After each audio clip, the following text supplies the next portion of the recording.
મહિલા અને બાળ મિત્ર ચેરિટેબલ ટ્રસ્ટ દ્વારા સમાજમાં આશા અને હિંમતનો સંદેશ આપતું એક અનોખું અભિયાન શરૂ કરવામાં આવ્યું છે. સફીભાઈ શેખના નેતૃત્વમાં શરૂ થયેલી આ પહેલનો મુખ્ય સંદેશ છે, જીવન અમૂલ્ય છે, તેને મુશ્કેલીથી નહીં પરંતુ હિંમતથી જીવો. સમાજમાં સકારાત્મક વિચારસરણી અને જાગૃતિ લાવવાના પ્રયાસોને લોકોનો સારો પ્રતિસાદ મળી રહ્યો છે. મહિલા અને બાળ મિત્રો ચેરિટેબલ ટ્રસ્ટ દ્વારા સમાજમાં સકારાત્મક સંદેશ પહોંચાડવા માટે એક હૃદયસ્પર્શી અભિયાન શરૂ કરવામાં આવ્યું છે. સફીભાઈ શેખના નેતૃત્વમાં શરૂ કરાયેલા આ અભિયાનનો મુખ્ય ઉદ્દેશ લોકોમાં જીવન પ્રત્યે આશા અને હિંમતનો સંદેશ પહોંચાડવાનો છે. ટ્રસ્ટ દ્વારા જીવન અમૂલ્ય છે, તેને મુશ્કેલીથી નહીં હિંમતથી જીવોનો સંદેશ આપવામાં આવી રહ્યો છે. અભિયાન અંતર્ગત વિવિધ સમાજ જાગૃતિ કાર્યક્રમોનું આયોજન કરવામાં આવી રહ્યું છે. લોકોમાં માનસિક મજબૂતી અને સકારાત્મક વિચારસરણી વિકસે તે માટે પ્રયત્નો હાથ ધરવામાં આવ્યા છે. ખાસ કરીને યુવાનો અને મહિલાઓને પ્રોત્સાહિત કરવા માટે વિવિધ પ્રવૃત્તિઓનું આયોજન કરવામાં આવી રહ્યું છે.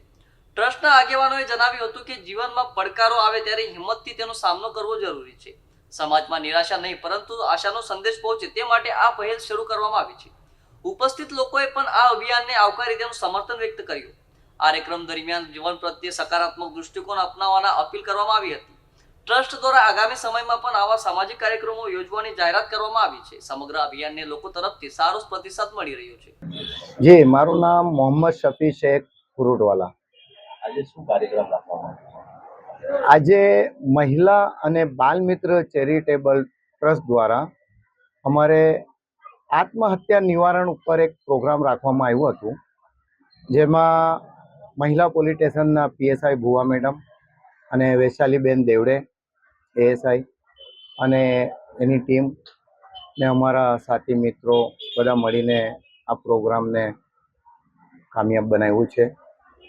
કેટલા લોકો ઉપસ્થિત રહ્યા હતા અને શું રિસ્પોન્સ થયો? એની અંદર આશરે 200થી વધારે લોકો હતા અને એ બધા વડીલો દ્વારા ને પીએસઆઈ દેવરે સાહેબ એએસઆઈ દ્વારા સમજાવવામાં આવ્યું કે અમારું જે જીવન છે અમૂલ્ય છે.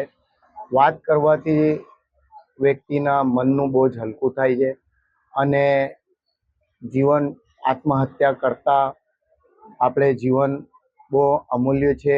ઈશ્વરે જે આપણને જીવન આપ્યું છે એ જીવનમાં 19-20 થવાનું જ છે, એની જ નામ જિંદગી છે.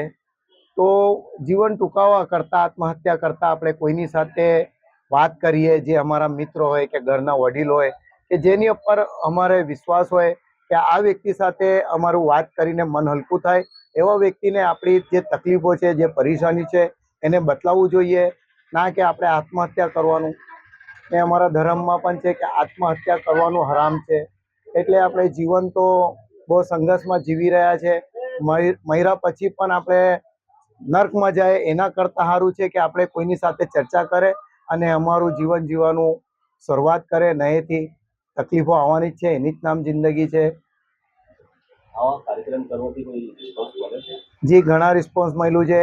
એક મહિલા આવી હતી જે અમારી સાથે અમારા જે વડીલ છે નિસારભાઈ લાઇટવાલા, એમની સાથે મળીને એમની આત્મકથા બધી સંભળાવી અને બહુ રડીને ગઈ છે. એ કહેતી હતી કે મારું મન થાય છે કે હું આત્મહત્યા કરી નાખું, અને એમના વડીલ દ્વારા સમજાવવામાં આવ્યું. તે ખુશ થઈને ગઈ અને નંબર લઈને ગઈ છે. તો ઇન્શાલ્લાહ હવે એમને અમે કાઉન્સેલિંગ કરીશું ને એને આગળ એની જે પણ અમારાથી મદદ થાય તે અમે મદદ કરીશું. તમારા મંડળ દ્વારા લોકોને શું અપીલ કરવામાં આવે છે આત્મહત્યા કરવા રાજી છે? અમારા મંડળ દ્વારા એ જ કહેવામાં અમે માંગીએ છીએ કે તમને કોઈ પણ પ્રકારની તકલીફ હોય તો એકવાર અમારા મંડળને કોન્ટેક્ટ કરો. એટલે અમારા ત્યાં મહિલા કમિટી બનાવેલી છે, જેની પ્રમુખ છે રજિયા ટીચર, અને અમારા ત્યાં અમારા ધર્મગુરુ તરીકે જે આલેમા સાહેબ કહેવાય એ પણ છે, મુફ્તી સાહેબ છે. તો અમે એમને બેસાડીને ધર્મના હિસાબે ને દુનિયાના હિસાબે એને સમજ પાડીશું કે આપણે જીવનમાં આવ્યા છે તો જે તકલીફો છે તે આવવાની જ છે. તો હવે એનું હલ કેવી રીતે કાઢવાનું ને આગળ કેવી રીતે વધવાનું, એ રીતે અમે સમજાવવાની कोशिश કરીએ છીએ. आपका नाम? मेरा नाम निसार अहमद लाइटवाला। मैं महिला અને बाल मित्र ट्रस्ट का उप प्रमुख हूँ और मैं यहाँ पे मतलब ये लोक सेवा समाज सेवा करता हूँ। और आज जो प्रोग्राम था हमारा आत्महत्या निवारण केंद्र के द्वारा, हमने आज मतलब में एक कार्यक्रम रखा था जिसमें पुलिस टीम भी आई थी और सब लोगों को जमा किया था। लगभग 200-300 औरतें, बच्चे और बुजुर्ग लोग भी आए थे, और हमने सब कुछ बराबर समझ पाई। इंसान को जीना है, जीवन अमूल्य है, इसको मुश्किल से ऊपर से हिम्मत से जीना है। और जो माहौल बनता है आज का माहौल ऐसा कि बुजुर्ग भी आत्महत्या कर रहे हैं, बच्चे भी आत्महत्या कर रहे हैं, नौजवान भी आत्महत्या कर रहे हैं, महिला भी आत्महत्या कर रही है, मामूली सी बात पे आत्महत्या कर रहे। पहले के जो लोग थे, आज से 50 साल पहले इतनी मुश्किलें होती थी, खाने को नहीं मिलता था, अनाज नहीं था, दुष्काल पड़ा था, लेकिन जब भी आत्महत्या की कोई सोचता नहीं था। और उसमें माहौल का असर भी होता है। उस टाइम जो फिल्में बनती थी, उसमें जो गीत आते थे, उसका असर भी पड़ता था। जैसा एक गीत था मदर इंडिया का कि जीवन में हम आए हैं तो जीना ही पड़ेगा, जीवन है अगर जहर तो पीना ही पड़ेगा। और आजकल का जो माहौल है, गाने भी ऐसे आ रहे हैं कि मैंने प्यार ना मिले तो मर जावा, तो इसका भी असर पड़ता है। इसके लिए हम लोगों को समझा रहे हैं कि नई जिंदगी जियो और जीने दो, और तुम जिएंगे तो तुम्हारे घर वाले जिएंगे, तुम कुछ कम ज्यादा करेंगे तो घर वाले भी मर जाएंगे। तो सर ये युवा युवा जो नशे से जुड़े हैं आत्महत्या करते हैं, उनके बारे में क्या? इसमें ऐसा है कि हमारी सभी बहनों से बताओ दीजिए आपको, यहाँ कई औरतें आती है, कई बेचारी बहनें आती है जो बड़ी निराश होकर आती है, आखिरी कदम लेने आती है, और कोई ना कोई हमारे पास भेजता है। हम लोग सभी भाई है, हम लोग है, हमारे साथी है, रईस भाई है, और बहुत से लोग हमारे समझाते हैं उनको, और उनको हमारी बात समझ में आती है। अभी बीच में एक महिला आई थी, बच्चों को लेकर आत्महत्या करने ही जा रही थी, काफी जल्दी जाके कुछ जाती उसको समझा है, सभी मैंने भी बड़ी खुश होकर गई और हमारे कांटेक्ट में है। ऐसे कहीं महिला पुलिस का कैसा साकार रहता है? बहुत सहकार है पुलिस का साथ तो बहुत अच्छा है हमारा। हम अगर फोन करते तो पुलिस तुरंत आ जाती है, किसी पे अत्याचार होता है तो पुलिस तुरंत उसका मतलब काम करती है, हमारी बात मान लेती है, और जो भी मतलब में जिसके ऊपर अत्याचार होता है उसका सपोर्ट करती है पुलिस। आपका नाम? जी, मेरा नाम अशफाक खान मुश्ताक खान है।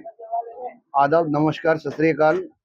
मैं फाउंडेशन की तरफ से बात करने के लिए आपके सामने आया हूं, और वीडियो के माध्यम से मैं आप मीडिया और वीडियो के माध्यम से मैं आपके तक बात पहुंचाना चाहता हूं कि ज़िंदगी बहुत कीमती है और जीना ज़रूरी है, लेकिन काम और कारोबार और रोज़गार की ना होने की वजह से बड़े बड़े कारोबारी बिजनेसमैन, आज एक व्यापारी ने आत्महत्या की है, सुसाइड किया है सारोली में किसी मार्केट के अंदर। उनका बहुत ही दर्दनाक, उन्होंने अपने आप को ख़त्म किया है। और ऐसे ही कल एक महिला ने अपने आप को ख़त्म किया है। तो ये मौत का जो सिलसिला है लगातार बढ़ता चला जा रहा है। तो हम सरकार से भी अपील करते हैं कि किसी तरीके से एक रोज़गार को पैदा करें। रोज़गार पैदा होने के बावजूद लोग क्या, नई रोजी होने की वजह से, नई कारोबार होने की वजह से भी, डिप्रेशन में होने की वजह से, काम ना होने की वजह से, या किसी और टेंशन या बीमारी की वजह से जिस तरीके से वो सुसाइड कर रहे हैं, तो सुसाइड ना करें। सरकार ने कदम और पहल तो की है, बेहतर पहल के।